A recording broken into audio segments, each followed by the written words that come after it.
Hello, I'm your host Jim McCay and welcome back to another episode of the Banterflix Movie Review Show here on NVTV. Let's see what movies we'll be talking about tonight.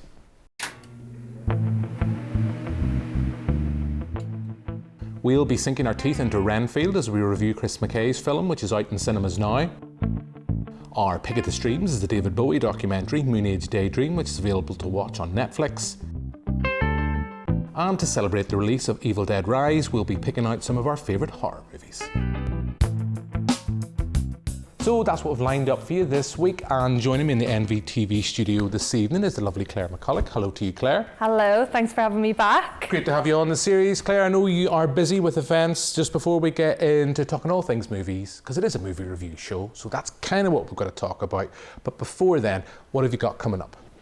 Well, Jim, I have a few little events coming up in the next few months. But firstly is our May meetup, and it is in Boundary Tap Room on the Newtonards Road, and tickets are available on our Eventbrite page.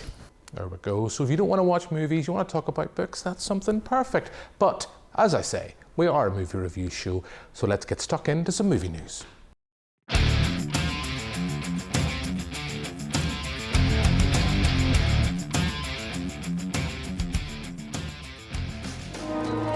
Dear Mr. Potter, we are pleased to inform you that you have been accepted at Hogwarts School of Witchcraft and Wizardry.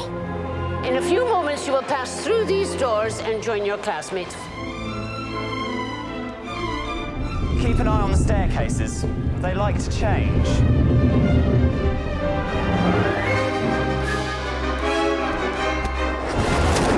Good afternoon, class. Welcome to your first flying lesson. Stick your right hand over the broom and say up. Wow. Mr. Longbottom, exactly where do you think you're going? Do you really have the scar?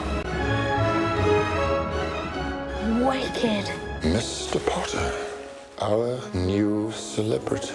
Just after we finished recording last week's show, news was confirmed that Warner Brothers is going to reboot the Harry Potter series on the small screen, and they're going to go back and do every single one of the books as a single series. Claire, I don't know how much of a die-hard Harry Potter fan you are. I don't know, but just your general thoughts on this idea for the reboot. I know a couple of weeks ago we were talking about Vertigo being remade with Robert Downey Jr. Once again, here we have producers thinking they have a great IP. What will we do with it? Will we do something interesting? No, we'll go back and reboot it and start it all over again, and that will bring in some money. I don't know how I feel about this, but are you a Harry Potter fan? Are you excited about this idea? I don't know if I'm exactly excited personally, but I'm excited for maybe a new generation of Harry Potter fans and for the hopefully good nostalgia it'll create for fans my age. I don't know if I completely agree with them using all the same music, all the same sort of branding from Harry Potter. And I did read that it was going to be a decade-long series. So that's a really long time and a really big commitment, especially if it doesn't go right, in the first series. So I'm interested to see how it goes. Yeah, it's intriguing and just popped into my head because you run a book club. I'm just wondering, I know there are fans of the movies that do get annoyed, and I know that there are Harry Potter fans that get very vocal and very annoyed about certain things, will not discuss the whole kind of thing with the Goblet of Fire. Harry Potter fans, you know what I'm talking about with Dumbledore. But it's given potentially the chance for more space and more character development that was maybe lost when you have a big, particularly in the latter books in the series, were quite thick. The first ones are quite they're kids' books, but as they grew and as the series grew, those books got bigger. I struggled through those. What can I say? I like watching movies more than I like reading books, but it's going to give space for those characters might have got lost from that transfer from the page to the screen. It might get a little bit more space for characters that we love and moments from the books that were lost during that process. So as someone who runs a book club, surely that might be a good thing. Yeah, I guess people are going to start reading the books again as well, and doing the comparisons. What I'm kind of excited about is to see who the new generation of Harry Potter cast are going to be, what it's going to look like, and obviously with a few of the characters have now passed, it'll be interesting to see who is going to fill their shoes. Yeah, but the skeptic in me, Claire. I know. The skeptic in me, Claire, does say that generation of Harry Potter fans, can't they just go back? A new generation, can't they go back and watch the movies? I know some of the special effects have dated in a few. I know that as we record, Warner Brothers are already talking about doing potentially something similar with the Lord of the Rings franchise or more spin-off movies. I don't know. But you're saying about this is an exciting way for a new generation to get into the series. Can they not just go back and watch the original movies? I guess you could argue that with like a lot of Disney films and Disney remakes, isn't it? That's like the new thing now is rebooting things or past films after like every 10 years or something like that, isn't it? So I feel like it must just be every franchise is going down this route. So yes, everything has to be rebooted and moved on because producers say so, because that's what they need to do to make money. Now, talking about one series that to an extent is getting rebooted but getting restarted with its release this week is Evil Dead Rise. But I know you're a massive horror fan, Claire. That's why we have you on this week. I know we're going to be discussing Renfield shortly, but before we do that, this week sees the release of Evil Dead Rise, which is to an extent a reboot, restart of the Evil Dead franchise, started back with Sam Raimi. So I thought we'd take a moment just to have a little bit of a discussion about some of our favourite horror movies. And we'll start by having a look at one of mine. I'm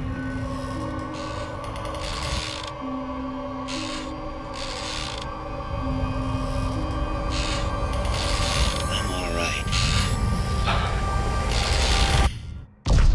I don't think so.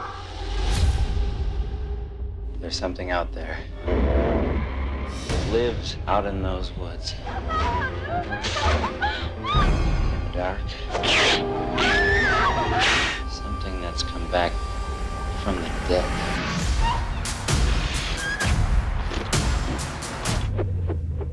Groovy. So that's a look at Evil Dead 2. What can I say, Claire? I'm a Sam Raimi fan. I am excited about this new restart for the series with Evil Dead, but you know, before I get rambling, and we'll probably talk the rest of the show about some of my favourite horror movies, but you know, I asked you before just to give me a list. You might want to go through your whole entire top 5, but if you want to, just for our viewers, give a shout out to some of the horror films that you love. Okay, so I wouldn't be the biggest horror fan. I'm actually one of the biggest scaredy cats I've ever met, scared of my own shadow. But there is a few films that I really love that might come under the horror genre. So the first one is Trick or Treat. Absolutely love that film. And I wrote a list on my phone in case I forgot any of these. The Shining, Get Out, Lost Boys. Does that kind of come under the horror genre? I wasn't really sure. Room 1408. And one of my favourite films, well, horror films, is Cabin in the Woods. Those are all great choices, I have to say. I mean, they're fans. They're horror films I love, and of course, Lost Boys is a horror movie. You've got vampires, you've got sexy Kiefer Sutherland. You know, what's wrong with that? I am a fan of Lost Boys. There's a couple of films you've mentioned there I love. You know, the likes of Get Out. I just think Jordan Peele announced himself as a new auteur within horror with the release of that film. I haven't loved, to an extent, Nope and Us to the same extent. You know, I was kind of struggling to kind of come up with a few myself. There's the obvious ones, of course. There's the likes of Halloween, The Exorcist, all that kind of stuff that people throw up. For me, a couple of recent examples I love. I love Hereditary, just because it's just a very clever horror film, something in the mould of The Wicker Man, when you see a woman basically an entire cult, to an extent, manipulating someone. I'm sorry if that is a bit of a spoiler, manipulating someone into a final situation. We have It Follows, which I adore. It's probably one of my favourite horror films, probably of the last 15 years or so. And yeah, there's the big hitters, as I've mentioned, Halloween, Exorcist. I know you mentioned It as well. Oh yeah, It. I do love the original with Tim Curry. I have issues with the remake. I know we had a few shout outs when we launched this on social media as well. Adam Neeson mentioned Possum. Barry Laurie mentioned Cars 2. I don't really know where he's going with that. Those are all great choices you mentioned, Claire. Of course, we're talking about our favourite horror films because we're talking about Evil Dead Rise. We're not going to review it this week. We're going to be talking about that on next week's show. But I think we should move on and talk about a film we have seen.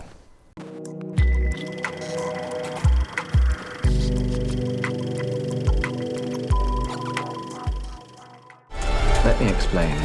My boss gave me this power. In return, I tend to his needs, including care, feeding. You bring in people to eat? You're like the guy that gets the villain's Postmates. But if you were to stop focusing on his needs, what would happen? He won't grow to full power. Exactly. He won't grow to full power. What? That's so weird. Why would you phrase it like that? But yes. So that's a look at Renfield. It was released in cinemas last week. This is Chris McKay's love letter to Dracula in Renfield. We have Nicholas Hoult. We have Nick Cage as the Prince of Darkness, Claire.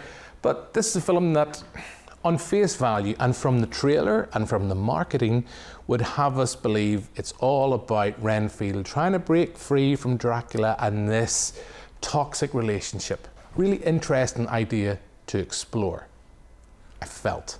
And I might have already give away with that sentiment, how I feel about this film. I am a bit frustrated by it, but I'll hold back my thoughts for a moment and hear, it'll be interesting what you thought of Renfield. The exact same as you. I watched the trailer. I thought this was going to be so much fun.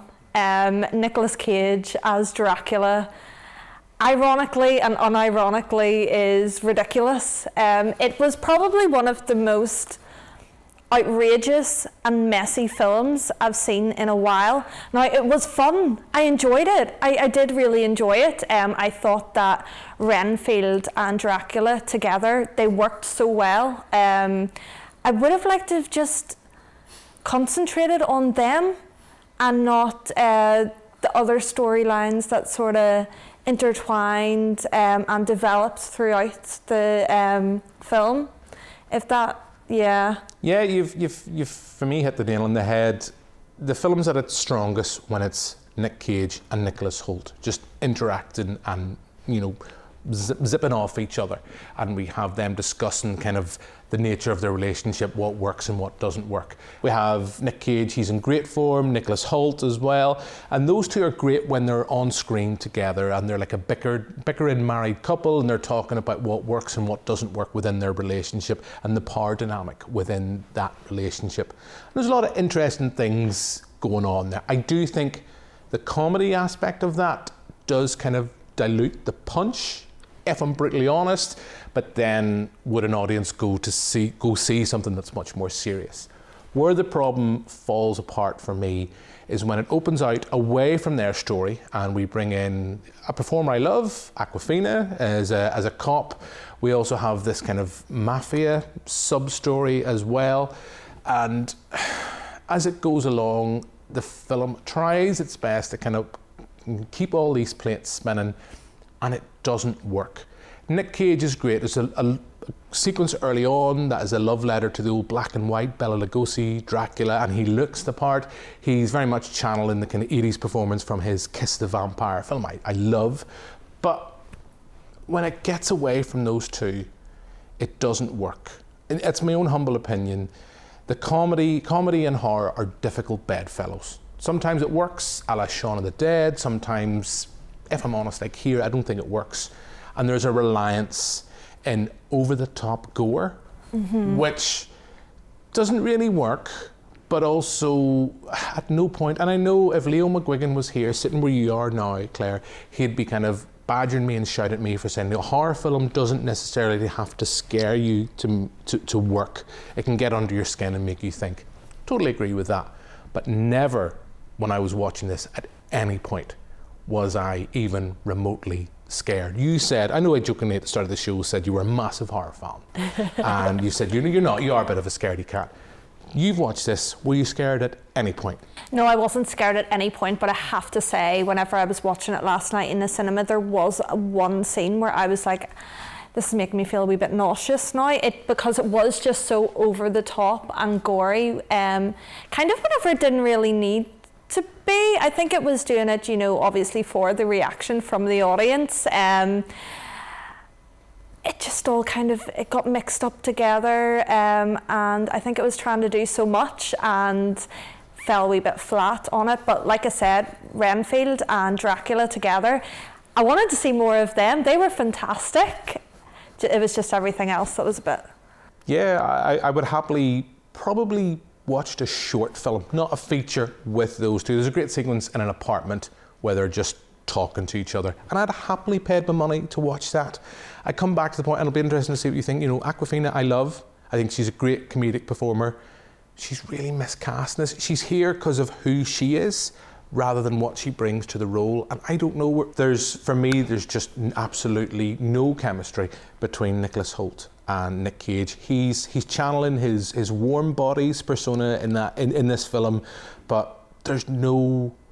I didn't believe those two as an on-screen couple. There was no chemistry. Was that something that didn't work for you? Yeah, and so that's something I'm a wee bit confused about, actually. Were they supposed to be a friendship or a love story? Because, like you said, there was no chemistry whatsoever. And if it was supposed to go down the route of a love story, I didn't buy it. Unfortunately. Maybe I'm looking into things and putting 2 and 2 together and getting 5. I don't know. I got a hint that it was going to go down the kind of romantic angle. But hey, I mean, I'm the person who will stand up in a cinema and applaud if we can have a male and female lead and they don't have to be romantically engaged. They don't have to become boyfriend, girlfriend. I think that's tried and tested cliche we don't need. So, hey, Chris McKay, I apologise if I'm saying that there's no chemistry between the two in a romantic sense, if that was your intention, but I read it as they were romantically involved or there was a romantic interest on their side. I don't know. All I will say, Claire, I watched this back to back with The Pope's Exorcist. And I know we're not reviewing that film. I had more fun with a chubby Russell Crowe on a Vespa going around Italy and going around the place doing exorcisms than I had with this film. But look, each to their own. I'm sure this film will find an audience. I just think it hasn't worked with us. And with that, let's move from the big screen to the digital screen.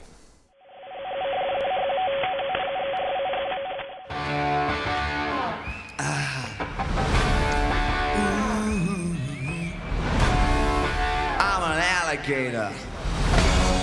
I'm a mama papa calling for you. I'm the space invader. I'll be a rock and roller bitch for you.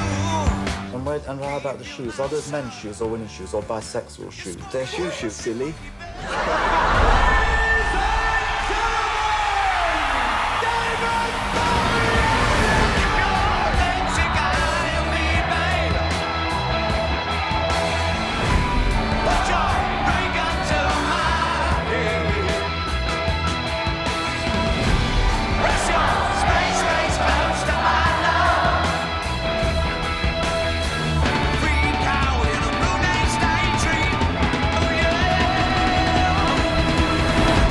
So that's a look at Moonage Daydream. It's screening now on Netflix. It's a documentary by Brett Morgan, kind of to an extent trying to chronicle David Bowie's life and career. It comes from the permission and the approval of his estate, so we know it's going to try its best to portray Bowie positively. Claire, you've just said to me, just as we were watching the trailer there, you are a massive David Bowie fan, so I'm going to imagine that this was an easy sell for you to get you to watch, and I'm hopefully going to find that you had a positive experience watching it. Yes, I did. I really enjoyed it. It was just like a love letter, a very creative love letter to David Bowie, and it was fantastic. It was like he did it himself. So I guess I didn't realise how much he became each character every time he evolved and how much he put into all his art. I didn't know just how obsessed he was with creating art, from directing short films to making sculptures to doing artwork to making his music as well. And he just and acting in films, you know, he just became so absorbed by art, and he also talked about how that made him extremely lonely at times as well. And I could imagine that would happen. But there was just so much footage that I'd never seen before, and how the crowd reacted to him, and I just really enjoyed watching it. You can see that there's so many artists, modern day artists, that take a lot of inspiration from Bowie. You know, Harry Styles, you can see a lot of David Bowie right from the 70s, 80s, whenever he first started out. You can see that a lot in Harry Styles now. Also with the 1975, which I'd never made that connection before, but you can see a lot of that in their performances too. It just goes to show he's still around. Yeah, I mean, his music will be timeless, and you've mentioned a few performances. Harry Styles is one. You can see the comparisons. I know that the media throws a lot of those comparisons onto Harry Styles, but just from watching the documentary and from this week, particularly the Ziggy Stardust era of Bowie, you can see even like the likes of Sam Smith, the tour that's just begun, you can kind of see the reaction there and kind of what he's trying to do on stage as well. It is you touched on one thing. It is a documentary very much focused on Bowie, the artist, and him nurturing that confidence to become, to an extent, I suppose, David Bowie. I mean, at the start, we see all these various personas. Later, when we see him going to Berlin, he kind of gets rid of all that. It's just Bowie in a suit. I know there's some people who do say that in itself is another one of his personas. But it's interesting in that sense of he finally gets the confidence, and the documentary touches on this, having the confidence to just be himself and not these exuberant characters that we've seen in the early stage. And then, as we've touched on, it does briefly go into the latter stages. There's a mention to Black Star. It's a very interesting documentary, but I'm going to ask you one key thing.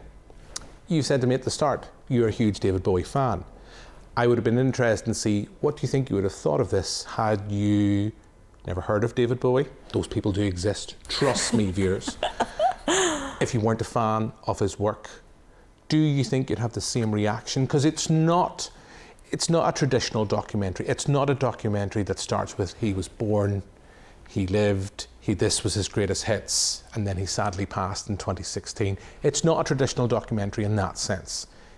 It is something that's very much trying to look at him as an artist, cultivating his persona on stage, and just how much, as you've mentioned, all the things, I'm repeating what you said, his love of art and trying to craft his career and kind of looking back. There is moments, particularly in the latter stage, where he's talking about reflecting on his career. But do you think if someone sat down to watch this and wasn't a fan, they'd have the same reaction you've had? I'd like to think so. I quite liked that the layout was completely different to your normal sort of biography, sort of biopic about a famous rock star. You know, it wasn't just people that knew him sort of being interviewed and then just like wee flashes of performances. You know, it was him channeling in this whole documentary. It was him. So if you were new to Bowie or weren't a fan of him, you know, all you're getting is Bowie, so it's given you a really good insight to what he was like and how he evolved through the years and how his music and his art did as well. So I would definitely say that's a really good introduction to Bowie, if anything, like a crash course in David Bowie. I enjoyed it. I think of the two of us, you maybe enjoyed it more than me. I am a casual Bowie fan, what can I say? But once as I've already mentioned this, once it gets into talking about that Berlin era of his career, that's when I was in my element. So yes, it's a thumbs up from both of us for this week. So that is streaming on Netflix now. Just before we wrap up this week's show, I think we shall have a quick look at what we're reviewing next week.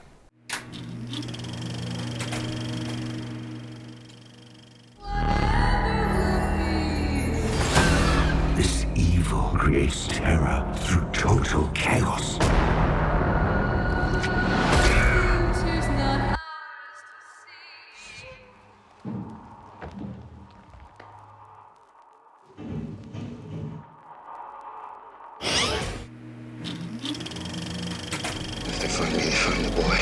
You bring this man to our house with his gun of the hand. You bring fear to this house. Everyone has an idea about you and the Englishman. So that's a look at Evil Dead Rise and Witness, which is streaming on Paramount Plus. We'll be talking about that next week.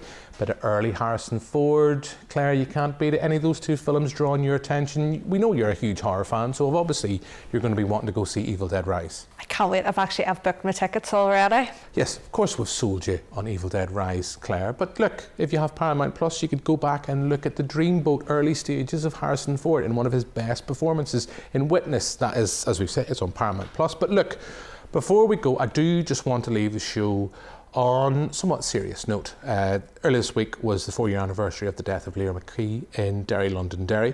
And last week, the documentary Lyra screened on Channel 4. It's available now on all 4. And just before we go, let's have a brief look at the film.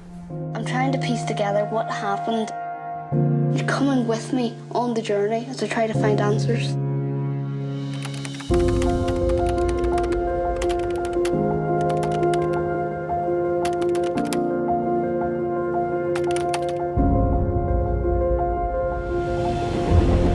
Truths and there's narratives. After a 30-year winter of violence, Northern Ireland has the promise of peace. The truth is what actually happened, and the narrative is what everyone think happened.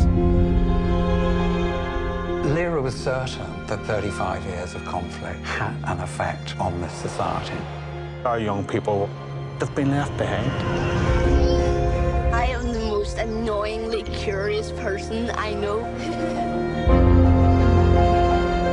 She would become what she wrote about. Brick walls aren't there to keep you out. They're there to see how badly you want it.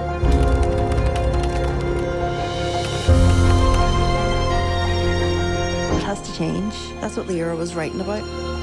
And now we have to do that for her. I think it's better to go down fighting. I need more time to keep asking questions. So that's a look at Lyra. It's available now on all 4. Claire, the last time we actually had you on the show, we were talking about the documentary. I know you're involved with Ormeau Community Cinema. I know you were involved in the tour, as was I, where the film was screened here at community cinema groups across Northern Ireland. We've agreed in every film so far this week, so no, it's not going to be that much of a shock to say we both like this, but just your thoughts very quickly. I know I'm putting you on the spot on why people should tune in to all 4 and watch Lyra. It's just one of the most emotional films and hard-hitting films about someone that shouldn't have died, shouldn't have passed, and it's just so heartbreaking, but it's also a fantastic piece of filmmaking as well. I think it's all in. You can see it from the trailer. You can see what how touching it is. It's not an easy watch, nor should it be. And it just really brings to light what actually happened, and how the family and how it's being coped and dealt with.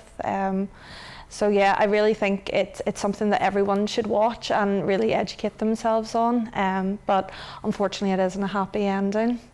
Yeah, it's a great documentary. I know I've had the privilege of speaking to Allison, the filmmaker, a couple of times on the tour, as we've already mentioned to. As we said, Ormeau Community Cinema screened the film as well. Really powerful documentary. It's great that it's now available. So often on these shows, we mention films that are behind a paywall on Netflix or Paramount Plus or Amazon Prime, you have to pay. It's there, it's available on all 4. It's a free service, you just got to sign up, I believe that's how that works. It's there to watch, and I would recommend anybody seek it out. But look, I just wanted to mention it at the end of the show because we couldn't not mark the event, because say Lyra should still be here. I mean, I had the pleasure to meet her once. It was a very fleeting meeting between herself and myself, and absolutely lovely girl. And yeah, really great documentary. I'd recommend seeking it out. But look, we are out of time. So all that's left for me to do now is thank yourself, Claire, for giving up your time to come into the studio this evening. Thank you for having me. Not a problem, Claire. Always a pleasure. And thanks very much for watching at home. We'll be back next week with another show. But for now, until then, goodbye.